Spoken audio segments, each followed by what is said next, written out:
അല്ല ഗഫൂർക്ക, ഈ സ്ഥലം നിങ്ങൾക്ക് ഓർമ്മ ഉണ്ടോന്ന്? പിന്നെ ഓർമ്മല്ലാതെ നമ്മളിങ്ങോട്ട് വരുവോ? അതല്ലാന്ന്, ഈ പ്രസവമുറി ഓർമ്മ ഉണ്ടോ? അതിന് നമ്മളിവിടെ പ്രസവിച്ചിട്ടില്ലല്ലോ.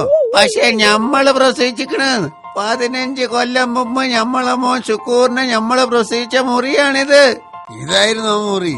ഉള്ളത് പറയാലെന്റെ സൂറാബിയെ, അന്നത്തെ ടെൻഷൻ കാരണം ഞമ്മക്കൊന്നും ഓർമ്മല്ല. പാവം ഇരിക്കണ ഇരിപ്പ് കണ്ടില്ലേ, ഒന്ന് സമാധാനിപ്പിച്ച് കളയാം. Hello, I am Gafoor. Nice to meet you. How are you? You are the ബേജാർ? നോ ബേജാർ. ഒന്ന് പോയ അവിടുന്ന്. മനുഷ്യൻ ഭ്രാന്തെടുത്തിരിക്കുമ്പോഴാ പൊട്ട ഇംഗ്ലീഷുമായിട്ട് വന്നിരിക്കുന്നത്. നിങ്ങളിങ്ങ് പോരി ഗഫൂർക്ക, വെറുതെ അയാളെ കയ്യിന്ന് തല്ല് മേടിക്കണ്ടാന്ന്. നോ പ്രോബ്ലം, നമ്മള് മലയാളത്തിൽ സ്പീക്കാം. സുഹൃത്തെ, എന്താണ് പ്രശ്നം? എന്താണ് ഇങ്ങനെ ടെൻഷൻ അടിച്ചിരിക്കണത്? എടോ, എന്റെ ഭാര്യ അകത്ത് പ്രസവിക്കാൻ കയറിയിരിക്കയാ.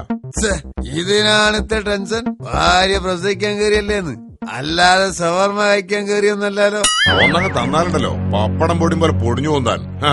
പടച്ചോനെ, ഈ മനുഷ്യനിപ്പോ വാങ്ങിച്ചു കൂട്ടല്ലോ. ഇന്റെ ഗഫൂർക്ക, നിങ്ങള് വെറുതെ പ്രശ്നത്തിന് നിക്കാണ്ട് ഇങ്ങോട്ട് പോരീന്ന്. സൂറാവി, നോ പ്രോബ്ലം. അതെ സുഹൃത്തെ, കൂൾ ഡൗൺ, കൂൾ ഡൗൺ.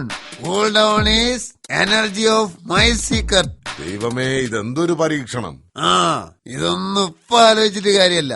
എടോ, തന്നോട് പോവാനാ ഞാൻ പറഞ്ഞത്. ചവിട്ടി കൂട്ടിക്കളയും ഞാൻ. എന്റെ ഭാര്യ അകത്ത് ഏറ്റവും വിഷമം പിടിച്ച ഘട്ടത്തിലൂടെ കടന്നുപോയിക്കൊണ്ടിരിക്കുക.